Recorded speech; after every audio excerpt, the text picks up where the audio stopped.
Il faut également un appareil idéologique qui explique l'utilité de cet organisme.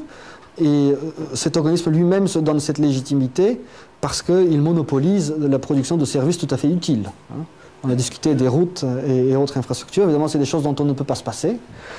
Mais n'empêche que l'État est basé sur une illusion. Alors, le point du professeur Hülsmann consiste à dire que tant que cette illusion n'est pas abandonnée, les erreurs qu'elle implique, parce qu'elle fait croire à l'existence de ressources supplémentaires, parce qu'elle implique une surestimation des ressources disponibles systématique, les erreurs groupées qu'elle cause continueront sans cesse. Et c'est une vision assez abstraite dont on ne peut pas rendre compte rapidement, mais en réalité c'est une vision qui est assez riche parce qu'elle permet de rendre compte de différents types de cycles selon le domaine d'intervention de l'État.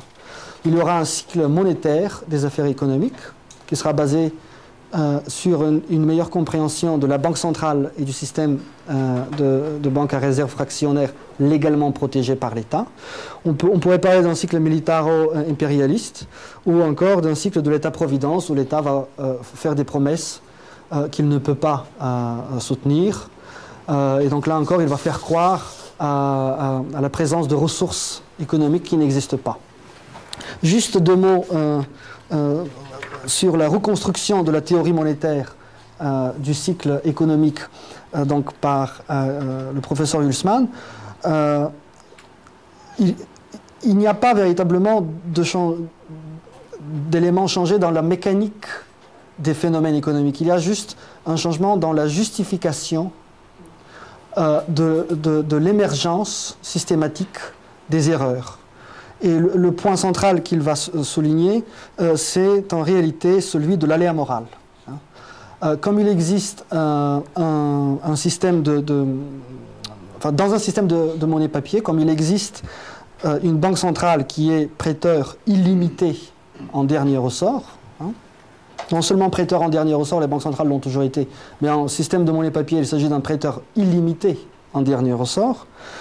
Il y a un aléa moral dans l'économie qui se généralise non seulement aux banques, mais également à la sphère réelle, où il y a une sous-estimation chronique du risque, où le secteur réel, tout autant que les banques, vont se lancer dans des projets économiques qui sous-estiment le risque.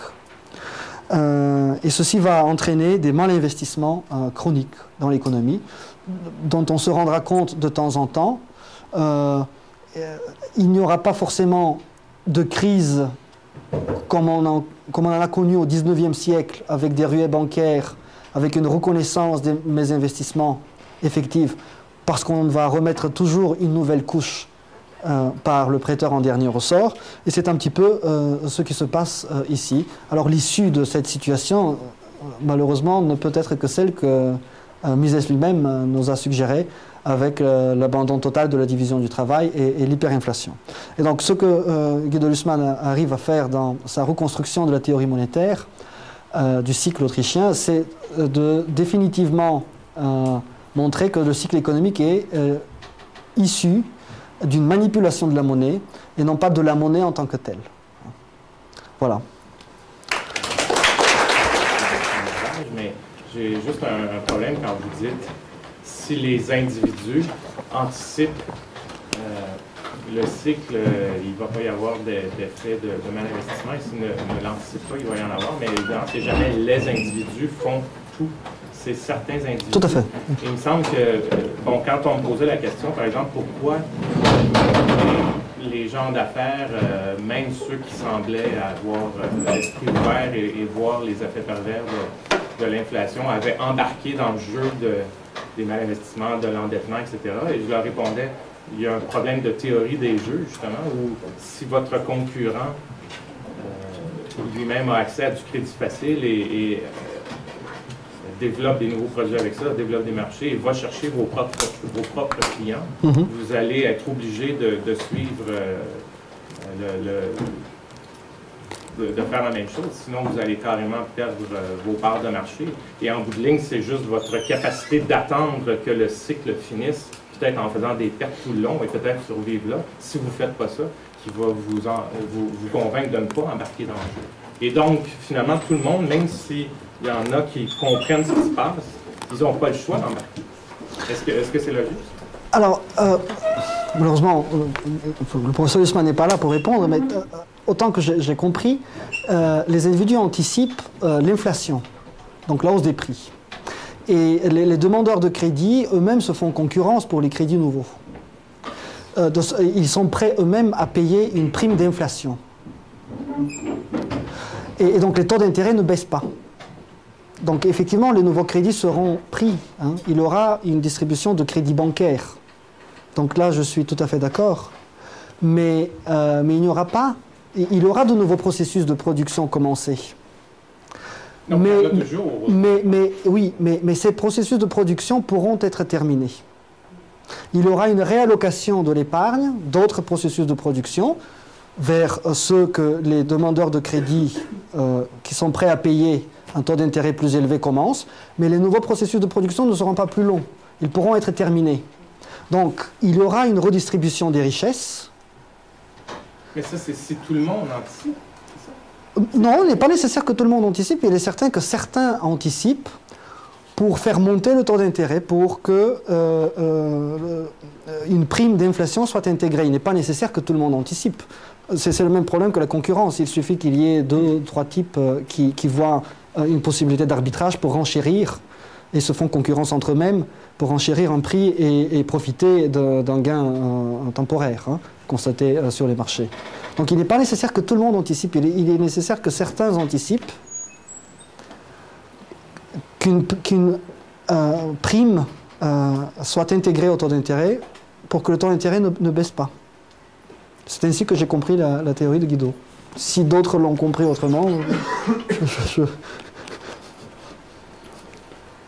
On prend pas plus. C'est un point difficile, c'est un point difficile. Hein.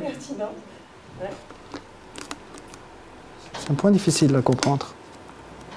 Mais c'est même un point difficile à imaginer, c'est-à-dire des entrepreneurs qui intègrent une prime à l'inflation et qui donc sont prêts à payer des taux d'intérêt plus élevés.